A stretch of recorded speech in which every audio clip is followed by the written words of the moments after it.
سیدنا و نبینا و مولانا محمد و آلہ و صحبہ اجمعین۔ اما بعد فاعوذ باللہ من الشیطان الرجیم، بسم اللہ الرحمن الرحیم۔ یا ایہا الذین آمنوا اتقوا اللہ حق تقاتہ ولا تموتن الا وانتم مسلمون۔ واجب التکریم خواتین و حضرات، کوئی لمحہ ہماری زندگی کا ایسا نہیں گزرتا جس میں ہم اللہ تعالیٰ کی ان گنت نعمتوں سے فائدہ نہیں اٹھا رہے۔ قرآن مجید میں جو اللہ تعالیٰ کا ارشاد ہے وَإِن تَعُدُّوا نِعْمَتَ اللَّهِ لَا تُحْصُوهَا، کہ اگر تم اللہ تعالیٰ کے احسانات کو شمار کرو تو یہ تمہارے بس کی بات نہیں ہے۔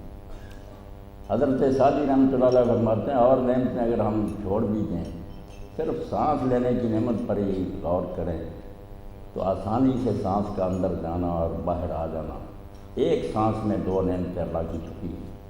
اور جن لوگوں کا سانس تنگی سے آنا شروع ہوتا ہے، ذیق و نفس جنہیں ہو جاتا ہے، دمہ کے مریضوں سے پوچھنا چاہیے کہ یہ اللہ کی کتنی بڑی نعمت ہے۔ مگر قرآن مجید میں اللہ تعالیٰ نے اہل ایمان کے لیے صرف 2 نعمتوں کا احسان جتایا۔ نعمتیں بے شمار ہیں، گنی نہیں جا سکتی، مگر احسان جن نعمتوں کا جتایا ہے کہ میں نے ایمان والوں پر یہ انعام کیے ہیں، میرا یہ خاص فضل اور انعام ہوا ہے، ان میں سے ایک تو سورہ آل عمران میں بیان ہوئی ہے، لَقَدْ مَنَّ اللَّهُ عَلَى الْمُؤْمِنِينَ إِذْ بَعَثَ فِيهِمْ رَسُولًا مِّنْ أَنفُسِهِمْ، کہ جن لوگوں کو ایمان کی دولت نصیب ہوئی ہے ان کے لیے اس سے بڑا اللہ کا کوئی فضل نہیں کہ اللہ نے ان کے لیے ایک عظیم الشان پیغمبر بھیجا۔ یقین جانے پیغمبر دنیا میں بہت آئے، وہ سارے عظیم ہی تھے، مگر میرے اور آپ کے لیے یہ بات باعث افتخار ہے کہ ہم خاتم النبیین سید الاولین والآخرین حضرت محمد رسول اللہ صلی اللہ علیہ وسلم کے نام لیوا ہے۔ یہ بہت بڑا شرف ہے۔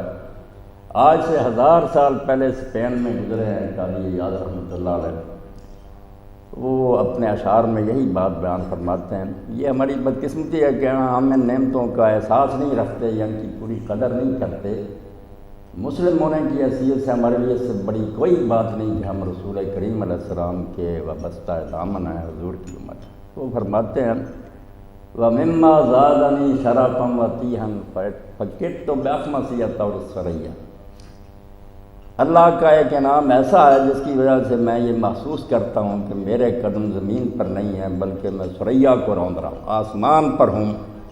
ایسی بلندی نصیب ہے مسلم کی حیثیت سے کہ میں زمین کی بجائے اپنے آپ کو فلک کی بلندیوں پر محسوس کرتا ہوں۔ دخولی تحت قولک یا عبادی وان سیرت احمد علی نبیہ، ایک تو جب قرآن میں پڑھتا ہوں کہ اے میرے بندو، تو میں اس میں شامل ہوتا ہوں۔ اللہ کے بندوں میں شامل ہونا میرے لیے بڑی فخر کی بات ہے۔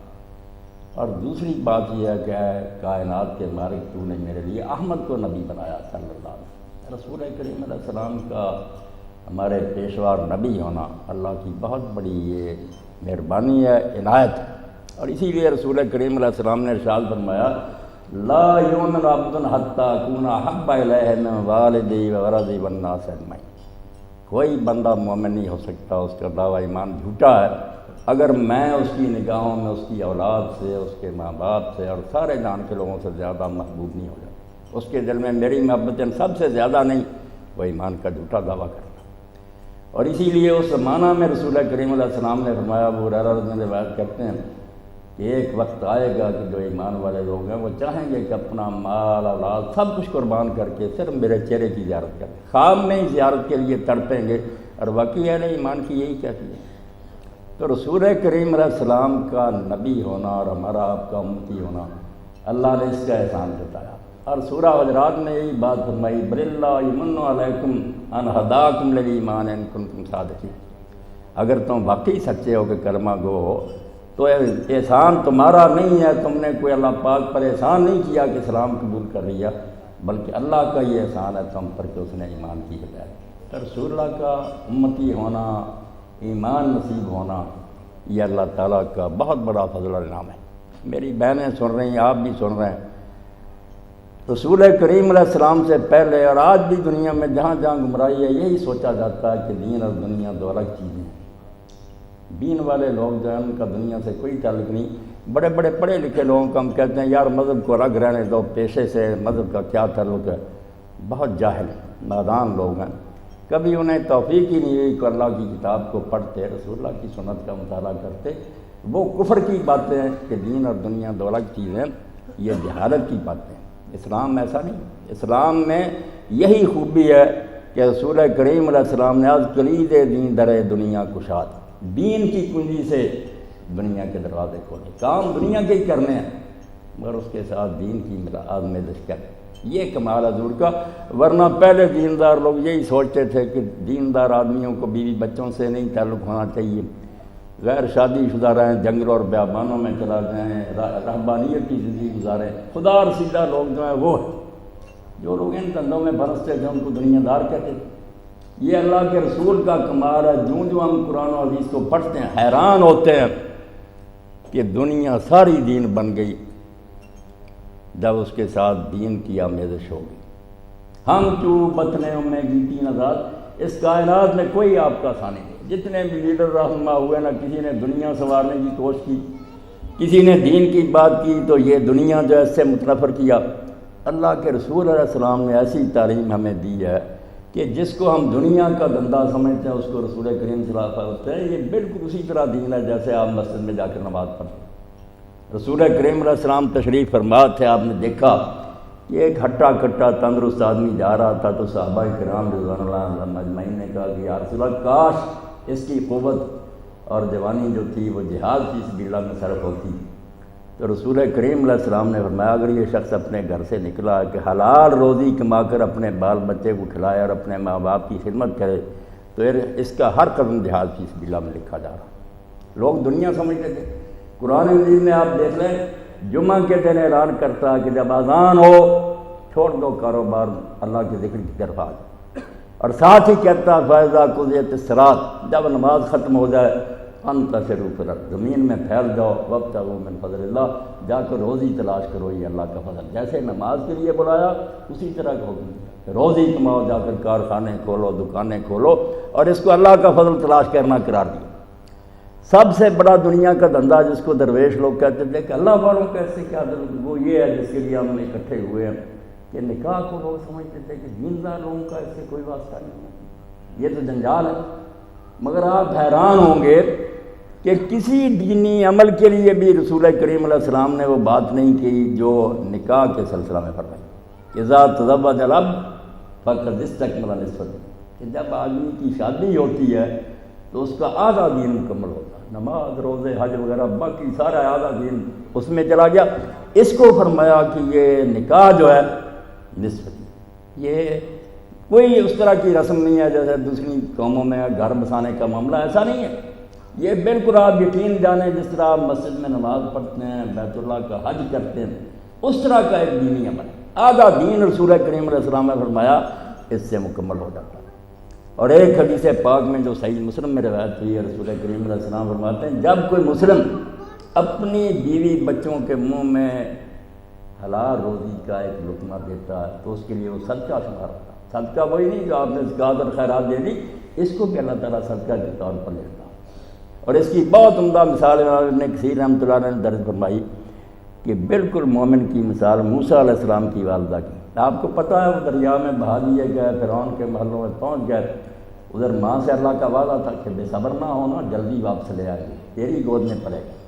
اب فرعون کے گھر میں اللہ نے یہ انتظام کیا کہ دائیاں بلائی گئیں، انہوں نے کسی کا دودھ ہی نہیں چکھا. تو موسیٰ علیہ السلام کی بہن جو تھی وہ تھوڑے تھوڑے فاصلے پر ساتھ ہی چلتی گئی تھی، کلثوم اس کا نام تھا. اس نے جا کر کہا کہ میں ایک عورت کا پتہ دیتی ہوں، اس کا دودھ اس کو موافق ہوگا اور وہ خیر خواہی سے اس کو پالے گی. انہوں نے کہا بلاؤ، تو والدہ کو بلا لائی. اب والدہ بچہ اپنا پالتی تھی مگر تنخواہ خزانے سے ملنی شروع ہو.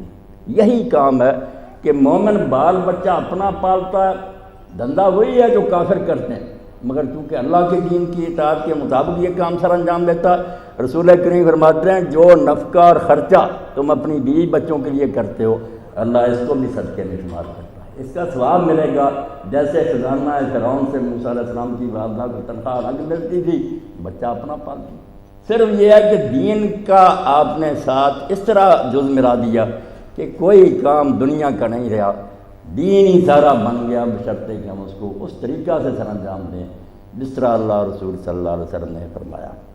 تو رسول کریم علیہ السلام نے جو کچھ فرمایا اس کی تفصیل کا تو یہ موقع نہیں، مگر خلاصہ کے طور پر آپ میرے سارے محترم حضرات اور میری بہنیں اپنے ذہن میں رکھیں کہ رسول کریم علیہ السلام فرماتے ہیں جب میدان حشر کا برپا ہوگا، پل صراط جہنم کے اوپر لگا ہوگا، لوگ اس پر سے گزریں گے تو دائیں بائیں صرف دو چیزیں کھڑی ہوں گی، امانت اور رحم، یہ دو کھڑے ہوں گے۔ یا یہی پکڑ کر لوگوں کو یہ کرا دیں گے یا لوگ پار ہو جائیں گے۔ امانت کیا کہ مجھے اور آپ کو اللہ تعالیٰ نے جو صلاحیتیں دی ہیں، بولنے چلنے کی، دیکھنے کی، کمانے کی، جو کچھ بھی عطا فرمایا وہ سب امانت۔ ایک تو اس کا حساب ہوگا کہ میری دی ہوئی چیزیں تم لوگوں نے کیسے ان کا استعمال کیا، ان کا کیا مصرف تھا، اور دوسرا فرمایا رشتہ داری ہوگی، قرابت ہوگی، جن جن سے آدمی کا رشتہ داری کا تعلق ایک پہلو میں وہ کھڑی ہو، ان سے کیسا برتاؤ رہا۔ دو ہی چیزیں ہوں گی جن کا امتحان ہوگا کہ اللہ کی دی ہوئی امانتیں کیسے صرف کی، اور رشتہ داری جن جن سے تھی، جیسا جیسا تعلق بھی رشتہ داری کا تھا۔ اللہ تعالیٰ سورہ فرقان میں فرماتے ہیں جعل نسب سحر، دو قسم کے رشتوں میں آدمی جڑا ہوا ہے۔ پہلے وہ نسب میں جڑا ہوا ہوتا، جس خاندان میں پیدا ہوا اس سے تعلق ہوتا دجال سے، پھر فرمایا سحرا، بعد میں نکاح ہو جاتا، سسرال سے بھی بچے بچی کا تعلق ہو جاتا۔ دو رشتے جو ہیں یہ ہیں قرابت کے رشتے، جن کے بارے میں اللہ تعالیٰ سوال کرے گا کہ ان کا حق نبھایا، اور رسول کریم علیہ السلام نے ان میں سے کوئی حیثیت نہیں جس کے حقوق کو